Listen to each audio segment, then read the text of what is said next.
Hi guys, Mina here from Team Aces. For this iteration, I've been working and extending on my story card, which was the undo go back feature, where a client has the option to go back to the previous question or intent asked at any point during the conversation. My original concept did not work out, so kind of had to restart over. Now I'm using something called session attributes, which is passed along several intents. Um, and to help control the conversation. As a team, we've also been adjusting to having a better workflow and environment and combining our code under one module instead of everyone having just to work on their their own workspace with their own functions. And thanks to Eljan for that idea. As we plan to move on forward, I'm planning to test our whatever user cards we have left, and then I have a new story assigned, which is basically a way to end the conversation whenever a customer says thank you or stuff like that. So, and we're planning to be working on finishing up our project. That's pretty much for iteration 3, and thank you guys so much. Thank you, Mina. So there were three things I was responsible for this iteration. One of the biggest ones was if you're reminded about multiple appointments like this here, and you want to cancel or confirm, we need to figure out which one we're talking about. So right here, it knows that we're talking about the one in the morning.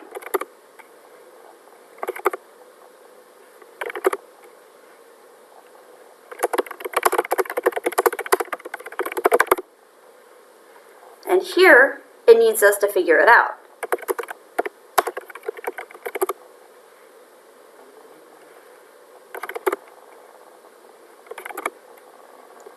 The next thing I did was if the patient asks for information about patient instructions.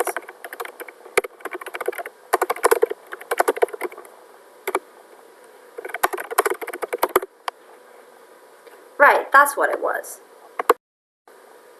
Finally, I needed to figure out a secure and cheap way to identify which patient went with which phone number for each incoming message. So previously, we had been reading from the database with every incoming message, which costs money. Now, we use cookies to remember what the phone number of the patient is. Okay.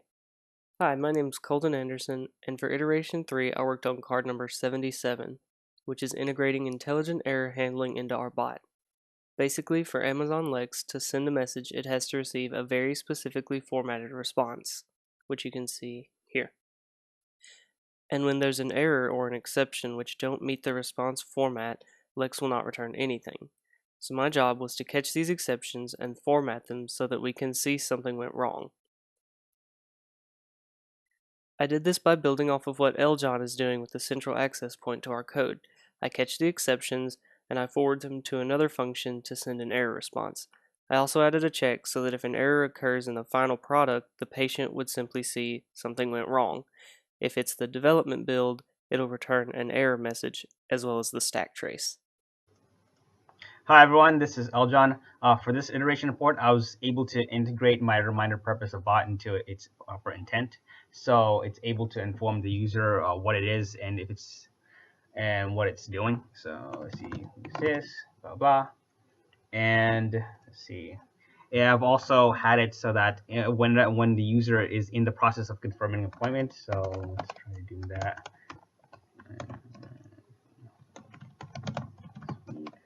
And it's asking if they're able to make it. If they just suddenly ask who's this, it'll tell what it is, but it also will try to double back to the original conversation. So if we could just say yes, it'll know to confirm the appointment. In addition to this, I was able to work on a billing statement intent, which essentially is about telling the user that it can't handle billing costs. Since it's not handled on our end, yet a common use case for the project involves billing. So if you do something like how much will this cost, it informs the user appropriately. And that's what I was able to complete for this iteration. Hey, so this is Sam with T3. So this iteration, I worked on a couple things. The first thing I worked on was actually very far from the last couple iterations about integrating with the team that's working with the same client. So basically, our system is a reminder system, their scheduling system, and so we want a way for users to be able to transition between this if they need to reschedule an appointment. So I had the other team set up a Lambda function that I can call into, and then on my end, I added some functionality to be able to call their Lambda function, and now everything's put together and it's ready for testing. And then once that gets tested, it's pretty much done. So after that, I turned my attention to providing location service for our reminder system. So it won't be an uncommon scenario that the user needs directions to the doctor's office location. Maybe they're a new user of that place, or maybe they just forgot how to get there, or maybe they're in a different part of town than they come from. So we want to be able to provide the user location services so they can get turn-by-turn navigation. And for this, we're going to be using the Google Maps API. And one thing that's really nice about their API is you actually don't even make a request to be able to give the user turn-by-turn navigation. So what you do is you just craft a URL that the user will visit. So this is the base URL. So it's just google.com and it's their maps, and then current location says to grab the current location of the user. So we don't have to know where the user is from. The Google will figure that out for us. And then after that, we just have the destination address right here, and this is just Tennessee Tech's address. So you just replace spaces with plus signs, and then the user will go to this link, and it'll give them turn-by-turn navigation. And now, of course, I'm on Tennessee Tech University, so of course, it won't give me any directions. But the user would get, the standard Google Maps directions.